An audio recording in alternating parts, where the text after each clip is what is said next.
क्या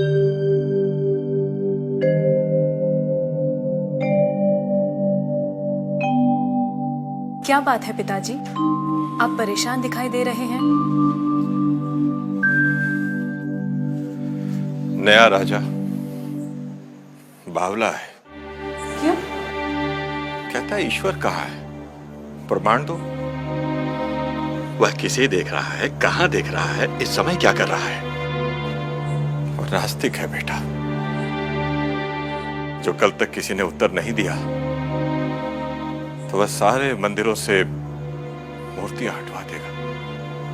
बस इतनी सी बात और इतनी चिंता। बेटा बड़े बड़े विद्वान। पिताजी, आप कल मुझे राजा के पास ले चलिए, मैं उनके प्रश्नों का उत्तर दूंगी।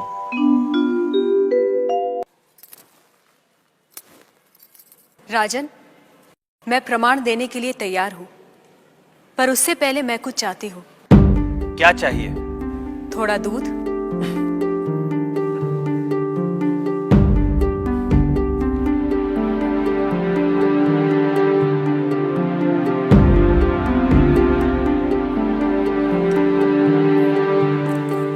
राजन, इस पात्र में आपको क्या दिखाई दे रहा है? दूध? क्या दूध के अलावा कुछ और दिखाई दे रहा है? नहीं। पर मुझे तो मक्खन भी दिखाई दे रहा है। क्या आपको मक्खन दिखाई दे रहा है?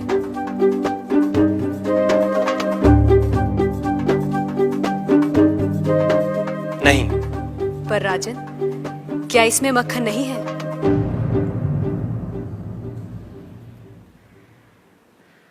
है। जैसे दूध के कण कण में मक्खन है, मक्खन के कण कण में घी है, वैसे ही ईश्वर सृष्टि के कण कण में भिन्न भिन्न रूपों में है, जो है पर दिखाई नहीं देता। जैसे दूध से मक्खन पाने के लिए उसे मथना जरूरी है, उसी तरह वेदांत के श्रवण, वेदांत का मनन और उसके निहितार्थ पर निरंतर ध्यान के द्वारा ही ईश्वर का अनुभव किया जा सकता है। राजन, क्या आपके पहले प्रश्न का उत्तर आपको मिल गया? मैं मान लेता हूं, पर वो किसे देख रहा है, किस ओर देख रहा है? क्या मुझे एक जलती हुई मोमबत्ती मिल सकती है? राजन, ये रहा आपके दूसरे प्रश्न का उत्तर। प्रकाश की ये लौ कहां देख रही है, किसे देख रही है?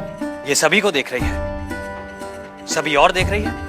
राजन, जिस तरह इस मोमबत्ती का प्रकाश चारों ओर फैला हुआ है, उसी तरह ईश्वर की चेतना चारों ओर फैली हुई है, और उसी चेतना के कारण हम चलते हैं, बोलते हैं और सुनते हैं। जैसे ये प्रकाश सभी ओर देख रहा है, वैसे ही ईश्वर सभी ओर देख रहा है।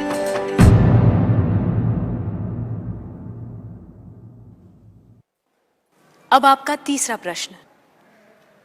वो इस समय क्या कर रहा है? राजन, इस समय मैं आपके प्रश्नों का उत्तर दे रही हूं, इसलिए मैं तुम्हारी गुरु हूं और तुम मेरे शिष्य। पर मैं खड़ी हूं और तुम बैठे हो। यदि अपने प्रश्न का उत्तर चाहते हो तो तुम्हें मुझे अपना आसन देना होगा।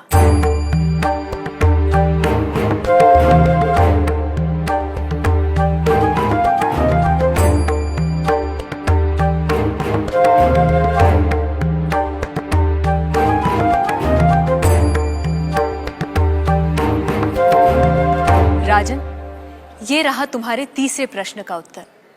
कुछ देर पहले आप सारे मंदिरों से मूर्तियां हटवाने का विचार कर रहे थे। इस समय आप ईश्वर के बारे में फिर से विचार करने लगे हैं।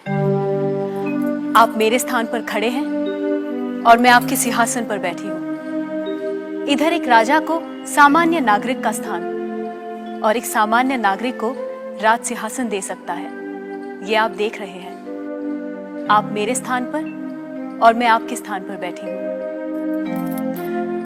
ईश्वर इस समय ये करवा रहा है, उस अनंत और असीमित शक्तियों के स्वामी जिसने ये सुंदर, अद्भुत, विस्मयकारी और महान संसार रचा है, जिसमें सूर्य, चंद्र, तारे, ग्रह, नक्षत्र अपने अपने स्थान पर स्थिर और गतिमान है, जिसके कण कण में एक व्यवस्था है। ऐसे शब्दों और ज्ञान से परे ईश्वर के लिए क्या संभव है? कहिए राजन, क्या मंदिरों से मूर्तियां हटवाई जाएं? मूर्तियां तो उस ईश्वर की प्रतीक है, उनका मूर्त रूप है। वह सर्वज्ञ, सर्वशक्तिमान, सर्वव्यापी ईश्वर सर्वत्र है। किसी ने उसको पत्थर में पाया, किसी ने पेड़ों में, किसी ने शब्दों के माध्यम से, तो किसी ने प्रार्थना करके। वही परमात्मा अनेक नाम, रूप और गुणों में व्यक्त होता है, और कोई उन्हें अरूप और निर्गुण आत्मा के रूप में जानते हैं।